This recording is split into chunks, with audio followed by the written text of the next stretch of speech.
আল্লাহ মাফ করে দেওয়া। বাবু আওয়াজ ঠিক আছে, লাউড স্পিকারটা তুমি যেটা বাজাচ্ছ ওটা ঠিকই আছে। এখানে জেবেল আছে না, জেবেল থাকলে এরকম তোমার স্পিকার দিতে হবে।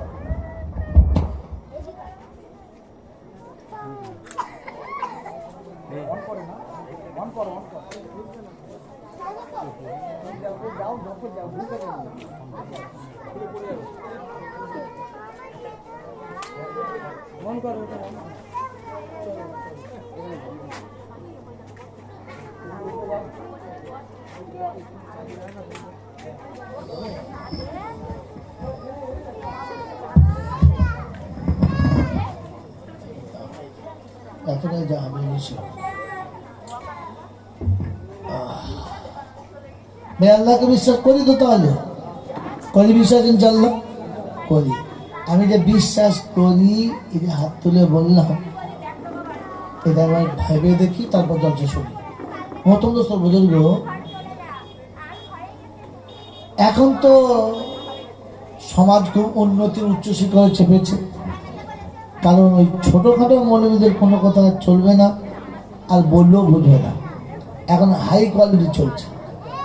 হাই কোয়ালিটির নমুনা কি বলে, বিয়ের পরে কোনো ছেলে না, একটার বেশি দুটো না, আর দুটোর পরে মোটেই না।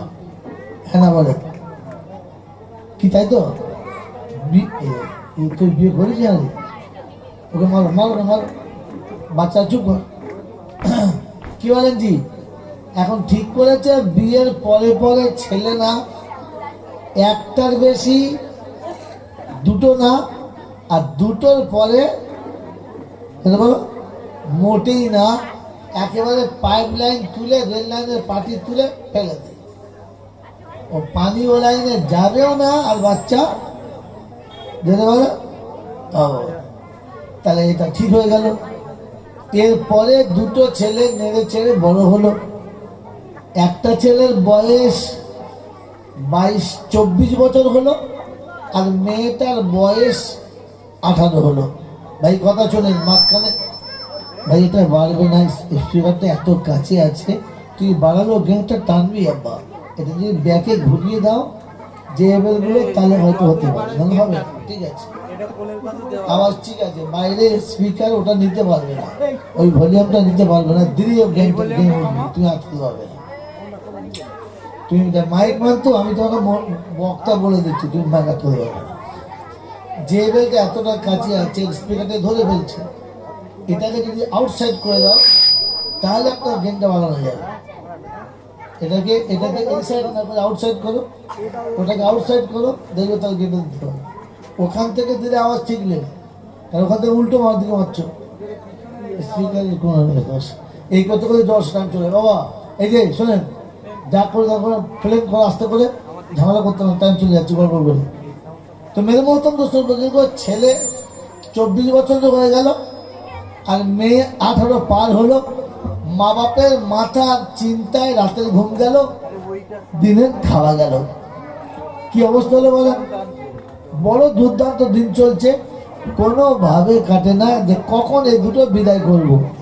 অনেক কষ্ট করে, বাস ঠিক আছে ঠিক আছে, হ্যাঁ এবার দেখার চেষ্টা করো।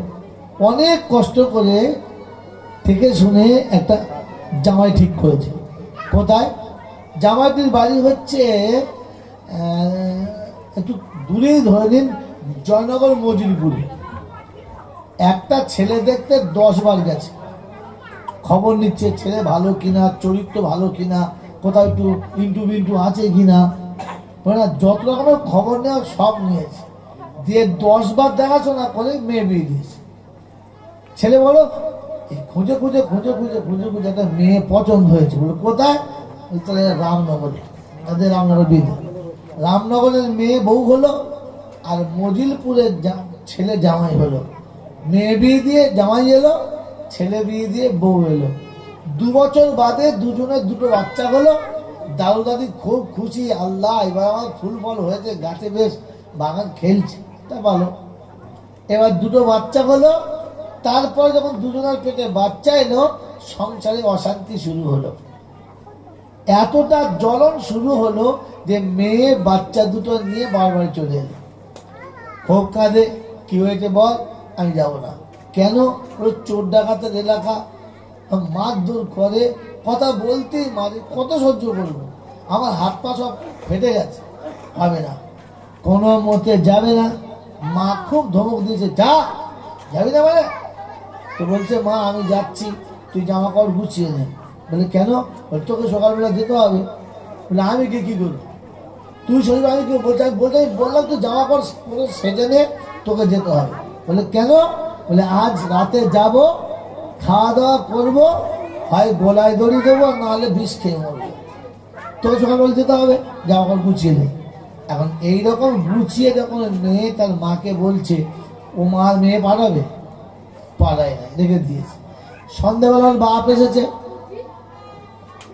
মাঠে কাজ করে বাড়ি ফিরেছে, সন্ধ্যাবেলা বুঝিয়ে বলছে, একদিকে বাপ একদিকে মা, এ বাবা, যারা হাত তুলে তো আল্লাহকে বিশ্বাস করি তাদের জন্য এতগুলো কথা বলতে যেমন, একদিকে মা আর একদিকে বাপ দুজন বসে মেয়েটাকে খুব ঠান্ডা মাথায় বোঝাচ্ছে, মা আমি গরিব মানুষ, অনেক কষ্ট করে বিয়ে দিয়েছি, 10 বার দেখে দিয়েছি, ছেলেটা ভালো ছিল, যখন বিয়ে হয়ে এলো তখন ভালো ছিল, 2 বছর তো তোর সঙ্গে সংসার খুব ভালোই হলো। বললে হ্যাঁ, এখন তো তকদির ফাটা, কোন শয়তানের পাল্লায় পড়েছে, হয়তো কোন পেঁচির পাল্লায় পড়েছে, যে ছেলেটা বিগড়ে গেছে।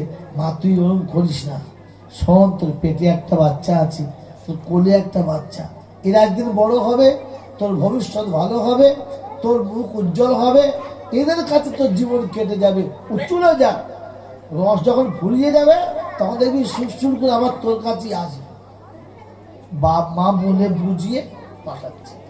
সকালবেলা মেয়ে যখন শ্বশুর বাড়ি যাচ্ছে, ঝরঝর করে কাঁদছে আর যাচ্ছে, ওর মা কেঁদে বলছে, মারে তুই কাঁদতে কাঁদতে যাস না, আর আমাদের কাঁদিয়ে যাস না, কারণ তুই কেঁদে কেঁদে চলে গেলে আমরা মা বাপ কি করে সহ্য করে বলতো, কি করে মানুষ বলতো, তাই তুই কাঁদিস না, আমরা দোয়া করছি তুই সুখে থাকবি, যা। এই বলে পরে বুঝিয়ে বেচারিকে বাসে তুলে জয়নগর পাঠালো। আপনাদের জিজ্ঞাসা করছি, কাজটা ভালো করলো না খারাপ করলো? ভালো কাজ করেছে, খুব ভালো জিনিস, একটা সংসার বেঁচে গেছে, হ্যাঁ না, ভালো জিনিস।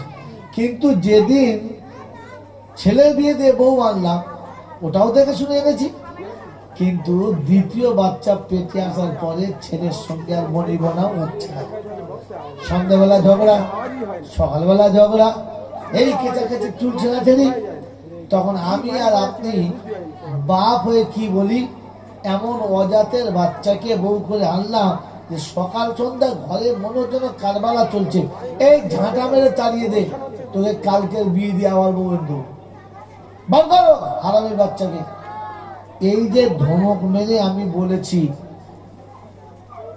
কি বলেছি তো, আর পাড়ার লোক জিজ্ঞাসা করলে আমি জিবরাইল ফেরেশতা সেজেছি, আমি তো কিছু জানি না বাবা, তো ঘরের ব্যাপার, দুজনের ব্যাপার, আমি কি বলবো, এমন কথা বলবে মনে হবে জিবরাইল অত সত্য কথা বলে।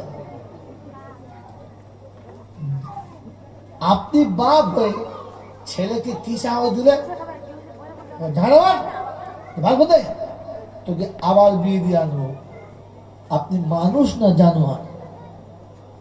আপনার কাছে মনুষ্যত্ব আছে না বেঁচে দিয়েছেন? আপনি সত্যিকারের আল্লাহকে বিশ্বাস করেন না চিটিংবাজি করেন? মেয়েটি যখন সে কেঁদেছে তার স্বামীর সঙ্গে হচ্ছে না বলে, আপনি তাকে বুঝিয়ে সান্ত্বনা দিয়ে শ্বশুর বাড়ি পাঠালেন। যখন আপনার বৌমায়ের সঙ্গে আপনার ছেলের কোনোভাবে হচ্ছে না, হয়তো কোনোভাবে ঝামেলা চলছে, আপনি কোনোদিন ওই ছেলেটাকে কাছে ডেকে বসিয়ে বলেছেন যে দেখ বাপ, বিয়ের আগে অনেক দেখে বৌমা করেছি, এখন যদি তুই ওকে তাড়িয়ে দিস, লোকে আমাকেও খারাপ বলবে, তোকেও খারাপ বলবে। আর সব থেকে বড় দুঃখের কথা কোথায় জানিস, ওই হারামি যখন চলে যাবে তখন সাথে করে বাচ্চা দুটো নিয়ে যাবে, তো আমার বংশ প্রদীপ, যার নামে আমার বংশ চলবে, সেই বাচ্চা দুটো ওর হাতে চলে যাবে।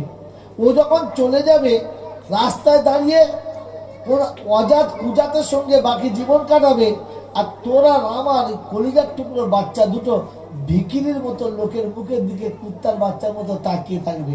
ওরা ভালো মন্দ খাবে আর ও প্যাট প্যাট করে তাকাবে, আর ওকে দিয়ে হাঁড়ি বাসন ধোয়াবে আর দুটো শুকনো রুটি একটু পড়া তরকারি দেবে। আমার নাতি আমার পোতা ওর বাড়িতে গিয়ে ঝি খাটবে, আমি দাদু কি করে সহ্য করবো বলতো বাপ? যে আমার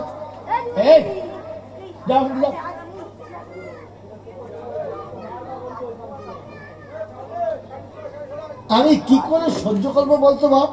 আমি বাচ্চা দুটো তো আমার কি জি, ওই বাচ্চা দুটো আমার, যে তোকে সকালে উঠে আব্বু আব্বু বলে ডাকে, যে সকালে উঠে দাদু ভাই বলে আমার গলাটা জড়িয়ে ধরে, যে আমার কোলে না চাপতে আমার সকালে চা খেতে মন যায় না, আমার হাত থেকে পড়ে গেলে যে মাসুম কুড়ি আমার মুখে তুলে দেয়, দাদু পড়ে গেছে, দাদু তোমার লেগেছে।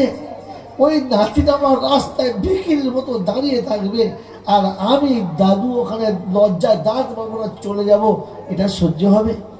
কমপক্ষে আমার কলেজার টুকরো দুটোর দিকে তাকিয়ে বাপ তোর পায়ে পড়ে বলছি রে, তুই ওকে তাড়িস না, ওকে মানিয়ে নে।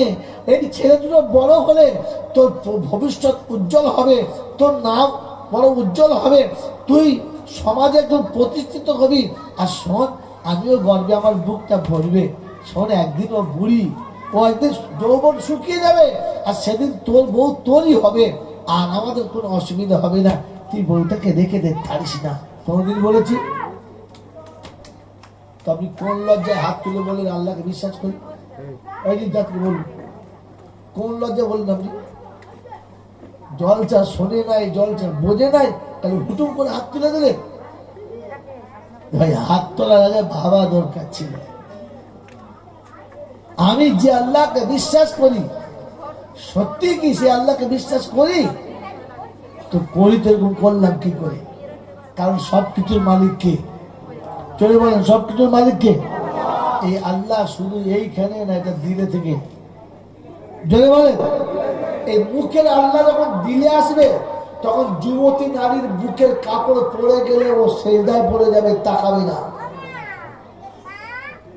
আপনার আমার নমুনা, সপ্তাহের বউ গেলে দুবার না দেখে মাল বিড়ি খায়। হ্যাঁ, তোর আল্লাহ ঢুকেছে? হ্যাঁ, আস্তাগফিরুল্লাহ। ছি ছি ছি, কি করে বললে তুই? এই মুখের আল্লাহ যখন বুকের ভেতরে যাবে, তখন খালাতো বোন ফুফুতো বোন বয়স 18 হোক আর 22 হোক, আর আমার গোলা ধরে যদি শুয়ে থাকে, তো আল্লাহর শকর, আল্লাহর শকর করে বলছি, যেমন ইজ্জতের সঙ্গে এসেছিল সকালে ইজ্জতের সঙ্গে যাবে। আর শুধু মুখে আল্লাহ যখন বুকে যাবে না, তখন পাড়ার যে কোনো মেয়ে সুযোগ পেলে আর বাড়ি যেতে পারবে না। কি আল্লাহ ভেতরে ঢুকেছে? কথা বলে ঢুকেছে, ঢুকেছে। ফজরের নামাজ পড়ে হাতে তসবিহ নিয়ে আবার জিকির করতে করতে যাচ্ছে, সুবহানাল্লাহ সুবহানাল্লাহ সুবহানাল্লাহ আলহামদুলিল্লাহ আল্লাহ সুবহানাল্লাহ। পাড়ার বাড়ির বউরা বলছে, কুদ্দুসের খালু আল্লাহর ওলি হয়ে। কি করে বুঝলি? দেখতে পাচ্ছে না, গোটা দুনিয়া ঘুমোচ্ছে, কেন জিকির থাকছে। ঠিক আছে, ফজরের নামাজ পড়ে তসবিহ আছে, সুবহানাল্লাহ সুবহানাল্লাহ সুবহানাল্লাহ। ধরাম করে দুটো নারকেল পড়েছে, আলহামদুলিল্লাহ।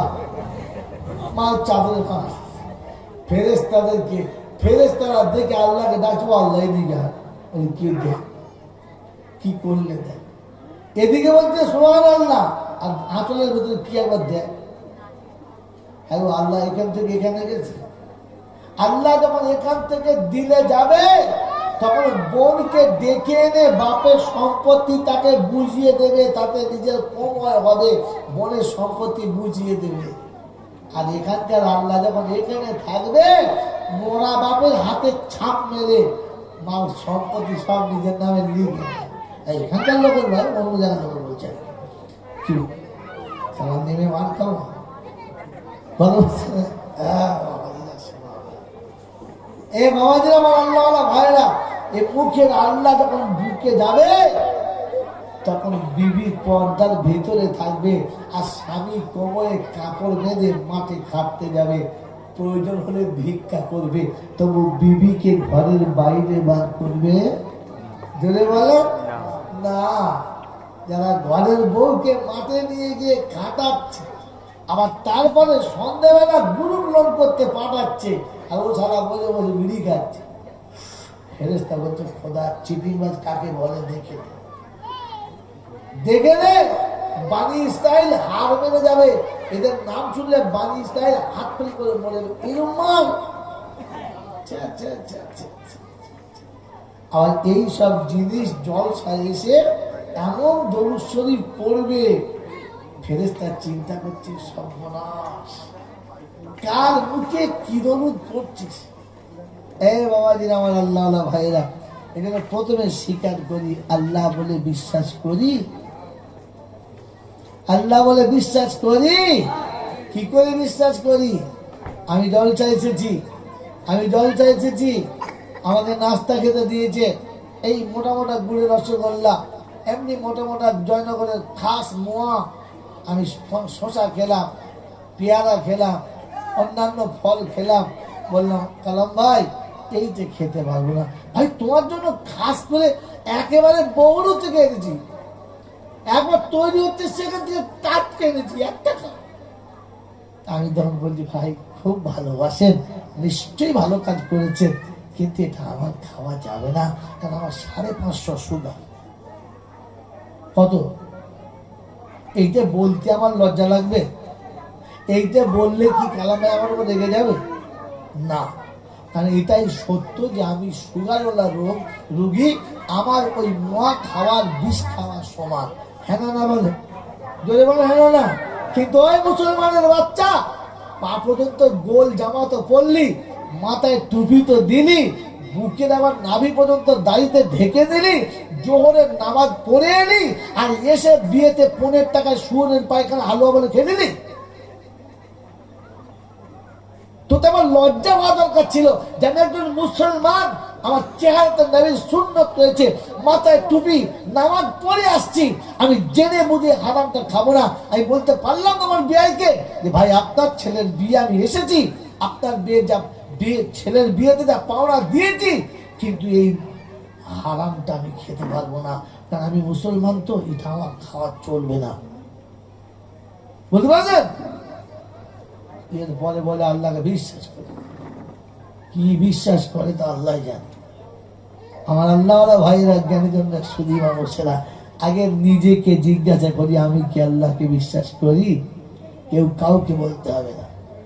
আমার যদি আল্লাহর প্রতি বিশ্বাস ছিল, তো সকালে ঘুম থেকে উঠে আলহামদুলিল্লাহ বলাটা কি করে আমার ভুল হলো?